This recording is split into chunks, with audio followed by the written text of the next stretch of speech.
and welcome to the Gleaner Podcast for Wednesday, January 24th, 2024. I'm Chantal Hortop, Managing Editor for the Gleaner and host for this season of the podcast.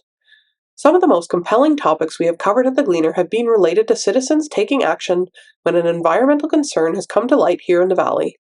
In today's episode, Sarah Rennie speaks to Holly Dressel, who is a best-selling author and researcher renowned across Canada for her work in environmental studies, healthcare history and practices, economic concerns, and Aboriginal issues. She's best known for her work with David Suzuki on film, radio programs, and books, and has worked as a writer, producer, and broadcaster with the CBC and at the National Film Board. As today's interviewer Sarah Rennie says, we are especially fortunate that Holly lives in the Chateauguay Valley. She has been instrumental in helping the Valley build a legacy of environmental activism, and she continues to ensure locals are well informed about environmental issues through her regular contributions to the Gleaner. Sarah and Holly sat down to talk about the impressive history of environmental activism in the Chateauguay Valley, as well as the need for citizens to continue this important work in the face of ongoing and new environmental challenges facing our rural communities. Happy listening! You tell me a bit about the Chateauguay Valley's history of environmental activism. A lot of people who live in the Chateauguay Valley don't realize that we have a very rich history of resisting environmental problems and dealing with them when they come up. And people have not been doing it as much lately in the last 10 years or so. But starting in the 80s when I started to take notice of it, and right through into 2012, 2015, local groups, grassroots groups right here in Chateauguay Valley turned aside some major industries like the biggest industry that ever existed in Quebec, which is the hog industry, tried to expand into the Chateauguay Valley in the around early 2000s. And we really didn't want them. And in this case, neither did the dairy farmers, because what was happening was the UPA and the hog farmers were claiming that we were nitrogen deficient here, and we needed more. We needed more manure is what we needed, and we needed hog manure, which had at that point totally destroyed, made unfit, killed all life in 8 rivers in Quebec. 8 rivers dead and gone. And the main reason the hog industry was looking to come here was that we still had good water. And where they were, especially centered around St. Hyacinthe, they had destroyed all the water. Hogs are like humans. They are incredible consumers of water. And so in they came, and luckily the dairy farmers here, and some of the old families who normally didn't get very involved in this kind of thing, realized that having this amount of hog manure in the system was going to destroy their own livelihood. And they had too much cow manure at that point, and now too, to spread. They were already overloaded with manure when the hogs wanted to come in and would have, I don't know, more than quadrupled it. And also it's a different kind of manure. It's a lot more phosphorus, and it's more dangerous in a general way. It carries diseases, blah, blah, blah. So what did you do? How did you even start to imagine going up against such an industry? We started this was a 10-year battle. And it started in the late 90s with just a few local people around Elgin who were looking at a big major farm moving in. And then other people joined them. Then we gradually realized that there were small towns all over Quebec resisting the hog farms everywhere. I mean, you name it, they were fighting it because the smells were unbearable. People were getting headaches. They couldn't go outside. They couldn't have a picnic. It was a terrible, terrible industry, but it was the largest and most powerful industry in the history of Quebec. So fighting it looked impossible. But when we realized there were a lot of other little groups, but we were all fighting separately, right? And people were losing heart. So we thought, let's try to form an umbrella group and help each other. So we got together with the closest groups, which were mostly from around the Richelieu, Saint-Jean-sur-Richelieu, which were really stressed out. And then one day, it occurred to me, because I had had some exposure to people in Kahnawake before, and I realized it's a basin there. So all the water from here, anything that we do to the water here ends up in Kahnawake before it goes into the St. Lawrence, right about there. mostly, west of there, but they get it. So I thought, well, maybe I should warn them that this scary industry is coming to pollute the water. And the coolest thing about it was when we went to talk to them, every other group we'd gone to, town councils, there was a long educational period where you had to go, well, this is why it's bad, and this is what it is. And, that it took about, I don't know, 2 minutes in Kanawaki to say there's something as bad as going into the water upstream of you, that's all we had to say. And they were on it. And we formed together the first, as far as I know of, French, English, and Native grassroots environmental coalition in the history of Quebec. And we called ourselves Communautaire. And we existed for many years. And we held all our meetings in Kanawaki because they were central, because a lot of people were east of there and a lot of people were west of there. And so everybody agreed. Plus, the Mohawk had lots of experience with fighting the government on a variety of issues. And they had some really good advice, like when to get upsteppers, when to do petitions, when to stop traffic, you name it. And they had very measured and helpful advice. But everybody agreed that the Mohawk should be in charge. So they were. And then we had somebody to direct us, which was wonderful. So where did things go from there? One of the things we did was to block traffic going onto the Mercier Bridge, which, as you know, is not done lightly. And handed out little, in these days, everything was printouts and brochures and like that. We didn't have the internet. And we'd go up respectfully to these cars that were stuck and say, this is the issue. And, we really hope you'll support us and we won't keep you long. And, we didn't keep them long. We did it enough to make the point that we could block traffic on the Mercier Bridge if we wanted to, right? And we also blocked traffic going in and out of the then Minister of the Environment's office in Montreal. And we managed to get a coalition, which has really upset me how hard this is to do, but with the environmental groups in the universities, UQAM and Université de Montréal, McGill, Concordia, we got contacts with everyone, largely through local kids who were from here, who, helped us. And then we organized several marches with thousands of people. Because, as I said, this was a Quebec-wide problem. And the then Minister of the Environment was Thomas Mulcair, who was the only Minister of the Environment that we'd run into, and we'd been working on this for years, who wouldn't even meet with the citizens groups. We had valid voters, citizens groups in various towns. He would not even meet with us, which is why we blocked his office and made a big stink. It went on and on and on. And we would get really discouraged and feel like, what are we doing? It's just a few local people who don't want our land ruined. And this gigantic industry is just going to roll right over us.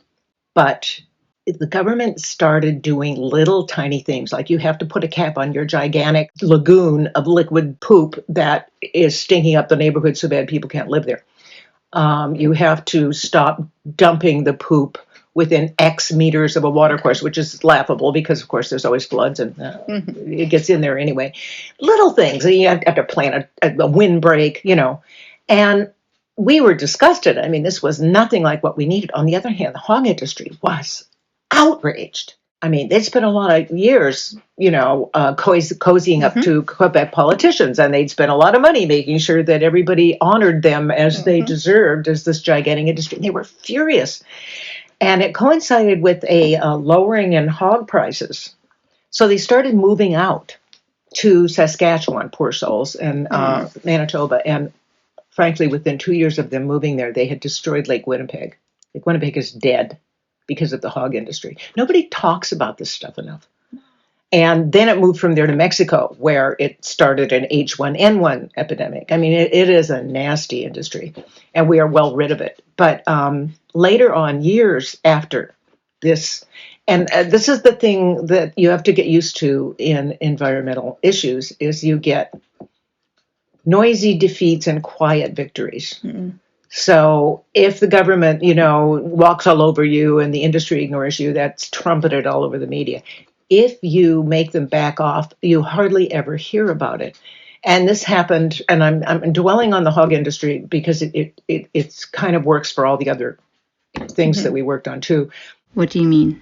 I was hired by another umbrella group called Beyond Factory Farming, that's out in Saskatchewan, to research how we got them to back down in Quebec. And I went through every terre de chez nous that exists back to the 1920s to read everything about hogs. And what I discovered was that while we were going, oh my God, we only got 12 people at our demo, the industry was going, there's social unrest. They're mean to us. Oh my God, what do we do? They don't like us. And the government is caving. And, there was an outsized response from industries to social unrest. And there's an outsized response, especially in Quebec, to social unrest by governments. Doesn't matter which party, they don't like it in Quebec. So the thing that we learned is you make these fusses, even if only 12 of you show up, you make these fusses, they notice.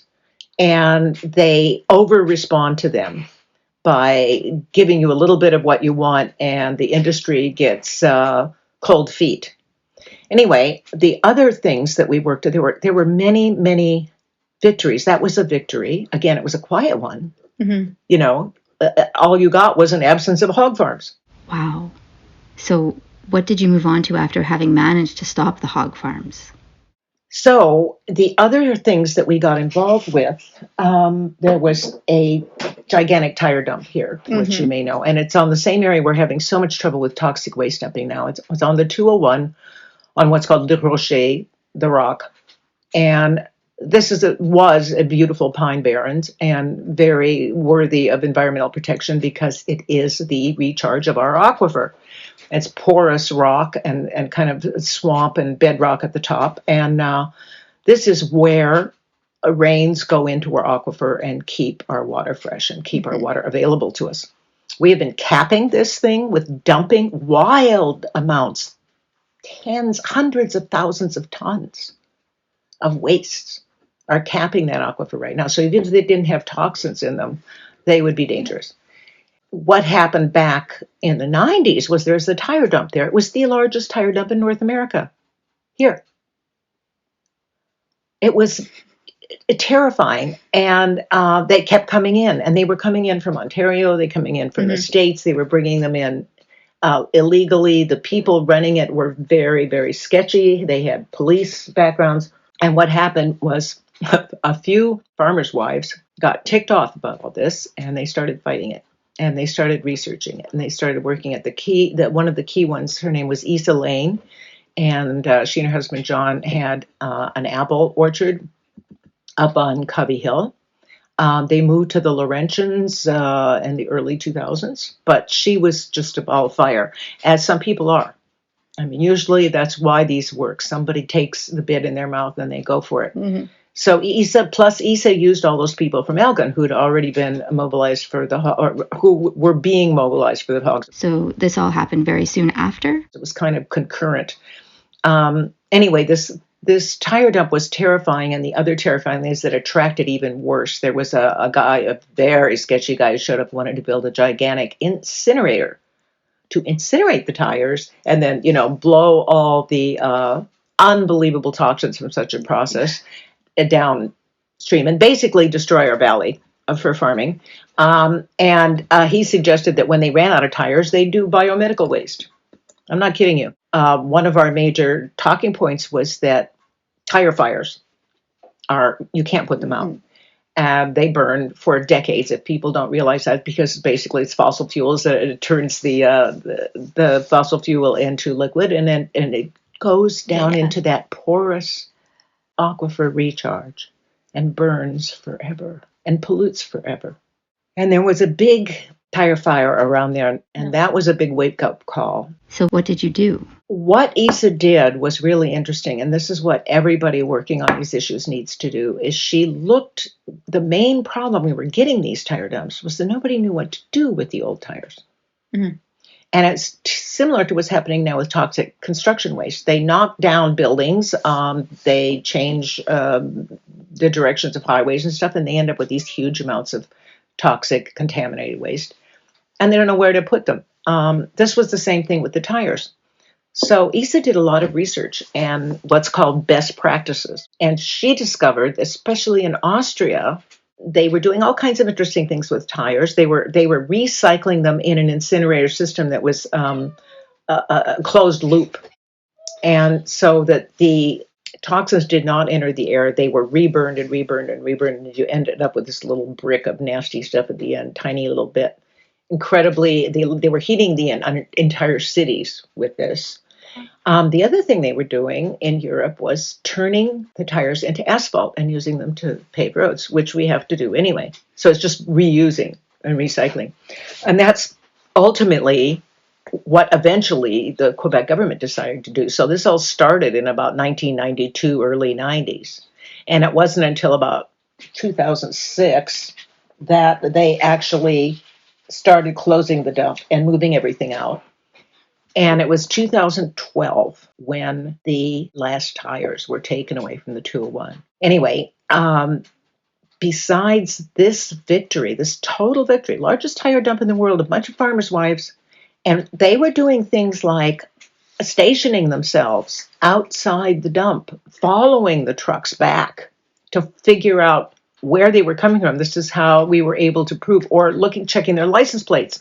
This is how we were able to prove that it was accepting material from far beyond Quebec and far beyond the local areas they claimed. Basically harassing the owners in the sense of taking photographs and being present and making it hard to do business as usual because you're under the scrutiny of the community. And there were a lot of people involved in this ultimately, which you need more than 2 or 3. Frankly, you need about 8 or 9 that are really involved. And then you need to be able to draw on another maybe, 40. And then you can get an amazing amount done on this level. But you have to form a citizens group and you have to do some formal things when it comes to dealing with the government so that they are forced to recognize you as an entity that votes for them. Wow. So this was all driven by locals. That's incredible. What happened after the tire dump? The other thing that happened that we won was the lagoons for municipal waste sludge. Mm-hmm. Now, municipal waste sludge dumping is a big thing in Quebec again. Right now, what's Quebec's worried about is that they're getting municipal waste from other places that aren't Quebec, so, but their own sludge, that's fine. Municipal waste sludge contains every kind of toxin known to man. It also contains vast amounts of antibiotics and medications because it comes from people's sewage. It all goes in, and then they spread it on the farmland, and guess where it goes? These are forever chemicals. These are highly polluting. A few counties in Switzerland, I think, and France allowed this practice, and they have now destroyed their areas for all time. They will never be able to grow food there again, ever, because of the heavy metals deposition. So Europe started making this illegal. They learned the hard way. Here, we are apparently not learning the hard way. This often happens to this area because we're so close to Montreal. We're between Montreal and Ottawa. We're a handy place to dump your waste while you're building things, while you're whatever. So they decided this would be a great place to get rid of Ottawa's municipal waste as well as Montreal's. So they wanted to build lagoons, a whole system of lagoons that would hold, and you haven't smelled manure till you smelled municipal sludge. It's a whole different level. It's like you're driving through an area that's got that. If this has ever happened to you, and it will happen to you in places, especially east of here, and you go, what the hell's that? Roll out the window. Oh my God. That is municipal waste sludge. Then the second level down is hog sludge. And then the bearable level is cow. That's how you tell the difference. And the municipal waste sludge is absolutely unbearable, unlivable. They wanted open lagoons of this stuff. They didn't want any kind of checking. The lagoon they did have, which was outside of St. Chrysostom, had big cracks in it, leaking all over the place. Anyway, RMRC, the Haute-Saint-Laurent, is the most prosperous agricultural county in all of Quebec. And the reason for this is that it is mixed farming. It is not dependent on just one big industrial loop of soybeans, corn, or hogs, or whatever. It's mixed. And this is a healthy way to farm. It's healthy for the soil. It's healthier for the water. It's healthier for everything. It's why we've been able to last longer than places like St. Hyacinthe in terms of water quality. And what happened was when the MRC got behind it, Elgin passed the only municipal bylaw that's ever existed in Canada forbidding the dumping of anything but its own municipal waste sludge, and it was going to undertake to treat it, and so was Huntingdon. And this was fought on the court level by the province. The province did not want to allow Elgin to protect its water. Now, this is the opposite of, say, Germany, where you have what's called floors and ceilings, and it means that the state government or the province government has a minimal protection requirement, but towns and areas can exceed it. They can't go below it. Here we have the opposite. We have a minimal protection from the state, and we're not allowed to go get better. So that's what happened, Elgin, in the court. However, all the kerfuffle scared off this industry for a while. There was a few people who were looking to make a lot of money by building these horrible things, and they were getting too much resistance, so they went off somewhere else. They could come back any minute. But they're gone, and they're gone because a couple women and a few other people fought them. And I would remind people that that is how this is done all over the world. If you track back any existing forest or a beautiful river or something and find out why it's still there, you will find a few local people who fought for it. So I would remind people when they enjoy the beauties of this area and the fabulous lifestyle that we have here compared to most people in the world, this is not free. You have to fight for it every day, particularly when you're located outside of great big cities that have huge waste problems. They will always try to dump their waste on you unless you stop them. There were at least 3 other cases. I mean, we fought the Westville dump and lost that one. That was a very unifying thing for the valley to come together to fight that. There was a similar one way back in the late 80s where they were going to have a gigantic solid waste dump over the line in New York State, but that was successfully stopped when the feds were told about it because all the pollution would have come into Canada. It didn't work for Westville because Harper was the prime minister, and he was busily polluting Montana from BC, so he didn't want to stop the U.S. from doing the same thing. That's the kind of thing that comes into play on these. But there was a condo development that tried to go up on the top of Cubby Hill.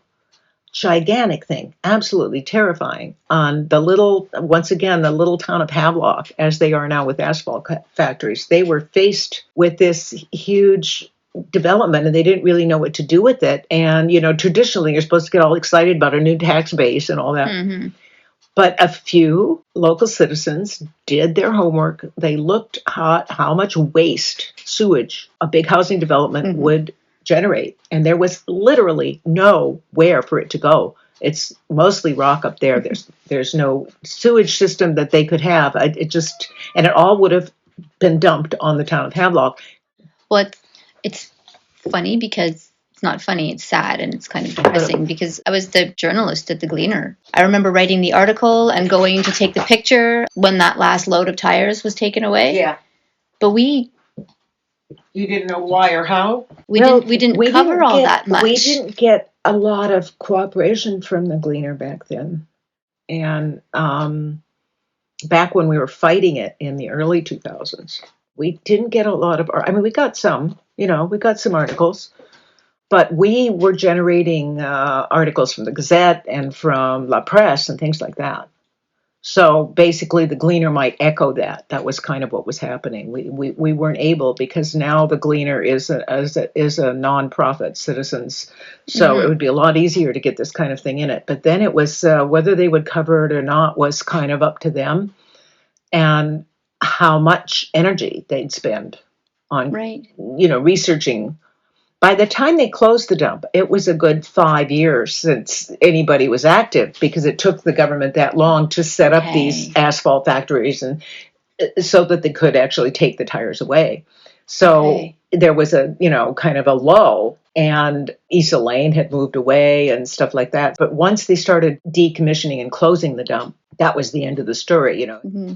And the hog farm issue Mhm. got some coverage locally. Oh, yeah. It got actually quite a lot. It got tons of coverage and La Terre de Chez Nous, and it got quite a lot in the Gleaner too. And but again, we went for La Presse and the Devoir and the rest of them, and in those days there were dedicated environmental journalists, journalists who did only environmental work. So if we could get one of them interested in our issue, then we would get good coverage. We would follow it. Yeah, so we'd call them up and say, well, now we're going to have a demo and now we're going to have a march, and they would cover it because they had gotten involved in this issue. Now, all the media outlets are scrambling. So even when they, like, say, Enquête, which started the whole toxic waste dumping issue, they are not following up that well locally, and I presume they're having a hard time just to have the bodies to do it. And this is a serious problem with media right now. One of the reasons why we need Gleaner type media and more of it. So what do you say to people now who don't have any idea that this history of activism exists out here, and they think it's just a quiet little town with people who are kind of pushovers? Well, that's always been the attitude. Like, you don't get something for nothing. Somebody shows up with a deal for you, you'd better look at it really carefully and see what the downsides are. It's very blatant, and that's one of the reasons why you can't just do it all by yourself. You have to have an organization of citizens, on a whole group of them, and you have to be public about it. You have to let the media know who you are and what you're doing. To protect yourself in this situation, but you have to care. So I think that's another thing. We have to care about our water sources enough to challenge a situation that has become more and more critical as there are more and more of us dependent on a less and less resource. We have to really care about it and start making it a big issue in everything from municipal and MRC politics to provincial politics and federal politics. I don't want to discourage people, though. I want you to remember that very few people have stopped 4 or 5 enormous, powerful industries, 2 of which were gigantic, simply gigantic industries. And they withdrew rather than deal with social unrest in the form of demonstrations and picketing and a certain amount of blocking and so forth. Blocking roads has been fairly effective in a civilized, organized way. And you don't block them for long. You don't keep ambulances from going through or anything like that. You make a point that these are our roads, and we are allowed to do this when we're really upset. And we're really upset about our water. And all these cases that I've given you ultimately come down to water when you think about it. They come down to water and soil. And we just desperately need to keep those things as healthy as possible. What a wealth of knowledge from Holly Dressel, and such an inspiring history of our Valley neighbors making a huge difference. This is just another piece of proof of the fact that our community may be small, but it's nothing short of mighty. Be sure to tune in again next Wednesday, January 31st, for another chat about local history and the people behind it. This podcast is made possible in part by funding from the Government of Canada through the Official Language Community Media Consortium, as well as a grant from the Bourse d'Initiative en Entrepreneuriat Collectif, a call for projects designed to support the creation and development of social economy enterprises and projects across the Montérégie region. Sound editing and sound design for the Gleaner Podcast is done by Stacey Pennington. Our theme music is by Christopher Pennington. It is produced by me, Chantal Hortop. Don't forget to subscribe to the Gleaner Podcast on your favorite podcast platform so you don't miss an episode. For more Gleaner content, check out our website at www.the-gleaner.com. I'll also put that link in the show notes. Thank you so much for listening, and we hope you'll join us again next time.